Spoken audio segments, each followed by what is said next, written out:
జాతర వాతావరణంలో పట్టాల పంపిణీ కార్యక్రమం చేపట్టారు మంత్రి నారాయణ. ఈ సందర్భంగా భగత్ సింగ్ కాలనీ వాళ్ళ చిరకాల వాంఛ, చిరకాల కళ నిజమైందని మంత్రి నారాయణ పేర్కొన్నారు. భగత్ సింగ్ కాలనీకి చెందిన 1429 మందికి స్వంతగా ఇళ్ల పట్టాలు పంపిణీ చేసినట్టు ఆయన తెలిపారు. తాను ఎన్నికల్లో ఇచ్చిన హామీ ప్రకారం పట్టాలను పంపిణీ చేస్తానని ఆయన పేర్కొన్నారు. భగత్ సింగ్ కాలనీ వాంఛ, భగత్ సింగ్ కాలనీ చిరకాల కోరిక నెరవేరిందని ఆయన అన్నారు. ఈ సందర్భంగా పలువురు ఆయనకు భగత్ సింగ్ కాలనీ వాసులు స్వాగతం పలికి ఉత్సాహంగా పట్టాల పంపిణీ కార్యక్రమంలో చేపట్టారు. గతంలో ఎన్నడూ లేని విధంగా ఈ ప్రభుత్వం వచ్చిన తర్వాత మొట్టమొదటిసారిగా ఇంతమందికి పెద్ద ఎత్తున పట్టాలు మంజూరు చేయడం ఇదే ప్రప్రదమని పలువురు కొనియాడారు. ఈ కార్యక్రమంలో కమిషనర్ వైవనందన్, టీడీపీ నాయకులు తదితరులు హాజరయ్యారు.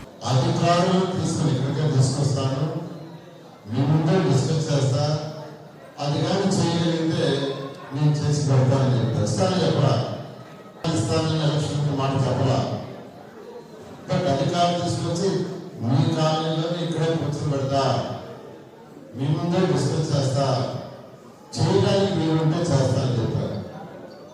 అదేవిధంగా మార్చి 1వ తేదీ పెన్షన్స్ ఇచ్చేటప్పుడు మార్చి 1 కలెక్టర్ గారిని, జేసీని, కమిషనర్ని, ఇరిగేషన్ ఎస్సీని తీసుకొచ్చాడు కూర్చోబెట్టారు. వాళ్ళతో డిస్కస్ చేశారు.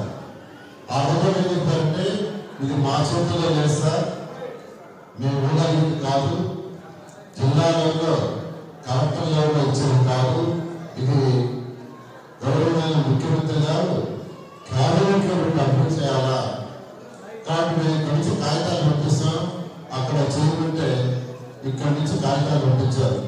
1429 మందికి పట్టాలకి ఇక్కడ నుంచి అధికారులు పంపిస్తే అక్కడ ముఖ్యమంత్రి గారు చెప్పారు, సార్ దాదాపు 20-30 సంవత్సరాలు చుట్టున్నారు, వాళ్ళకి అంత ప్రభుత్వం కాగితాలు ఇచ్చింది, అవి పట్టాలని చెప్పింది, కానీ వాళ్ళు బ్యాంకులు కూడా చాలా చెప్తున్నారు, అవి పట్టాలు కాదు, మనం పట్టాలు ఇవ్వాలంటే. వెంటనే ముఖ్యమంత్రి గారు ఆ పాప ఎంతసేపు అయింది సార్, అక్కడి నుంచి పేపర్ పంపిస్తున్నారు చేయాలంటే ముఖ్యమంత్రి గారు వెంటనే ఆ యొక్క ఫైల్స్ తెప్పించి వెంటనే క్యాబినెట్ లో పెట్టుకున్నారు. వెంటనే క్యాబినెట్ లో పెడితే క్యాబినెట్ లో ముఖ్యమంత్రి గారు దాన్ని అప్రూవ్ చేశారు.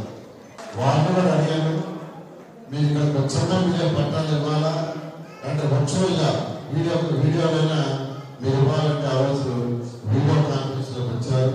ఆ రోజు 633, ఇప్పుడు వచ్చి 134, అంటే దాదాపు 767 పూర్తి అవుతున్నాయి. మిగతా ఇంకా ఉన్నాయి, అవి కూడా అధికారులు వెరిఫై చేస్తున్నారు. మొత్తం 1429 మందికి పట్టాలు ఇస్తాం.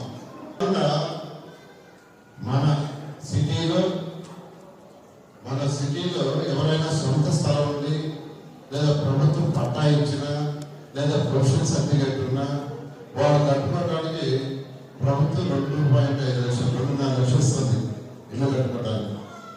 నెల్లూరు సిటీలో 418 ఇంతవరకు వెరిఫై చేసి శాంక్షన్ అయ్యింది.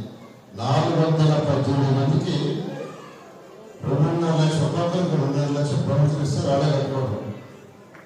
దాంట్లో ఈరోజు ఒక 13 మందికి 53-54 విషయంలో ఆ 418 మందిలో ఒక 13 మందికి వాళ్ళు 2.5 లక్షలు ఇస్తున్నారు. 2.5 లక్షలు సైట్లు ఉంటాయో, స్థలాలు ఉంటాయో, లేదా ప్రభుత్వం ఇచ్చిన స్థలం పట్టా ఉంటుందో, నిజమైన పట్టా, లేదా ప్రొఫెషనల్ సర్టిఫికేట్, నిజమైన ప్రొఫెషనల్ పట్టా సర్టిఫికేట్ ఉంటుందో వాళ్ళందరికీ కట్టుకోవడానికి ప్రభుత్వం, కేంద్ర రాష్ట్ర ప్రభుత్వాలు కలిసి 2.5 లక్షలు ఇస్తున్నాయి.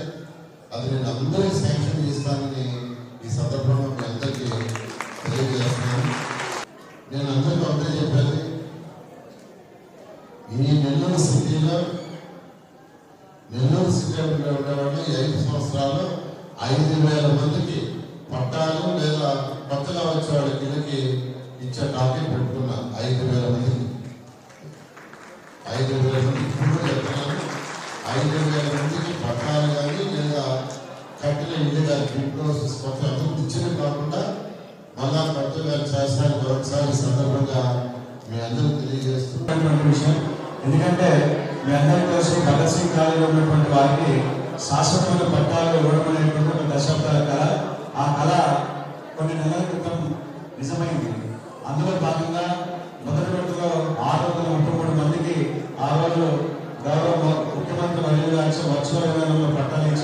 ఈ రోజున రెండవ దశలో భాగంగా ఈ రోజున 134 మంది కూడా పట్టాలు ఇవ్వడానికి ఇక్కడికి మన మంత్రివర్గం చేస్తున్నారు.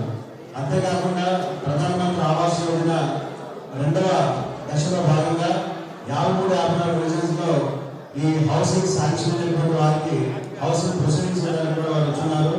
అందరూ కూడా అవసరమైన ప్రతి ఒక్కరికి కూడా ఇల్లు లేదా ఇల్లు పట్టాలు ఇవ్వనటువంటిది మన మంత్రి గారి యొక్క ఉద్దేశం. ఖచ్చితంగా అవసరమైన ప్రతి ఒక్కరికి కూడా ఇల్లు లేదా ఇల్లు పట్టాన్ని ఇచ్చి నెల్లూరు నగరంలో ఇల్లు లేని పేదవాళ్ళు ఉండాలనేటువంటి కళ్ళు సాకారానికి వారు చేస్తున్న దృష్టి వాళ్ళందరికీ మనమందరం కూడా వారికి ధన్యవాదాలు తెలియజేస్తాం.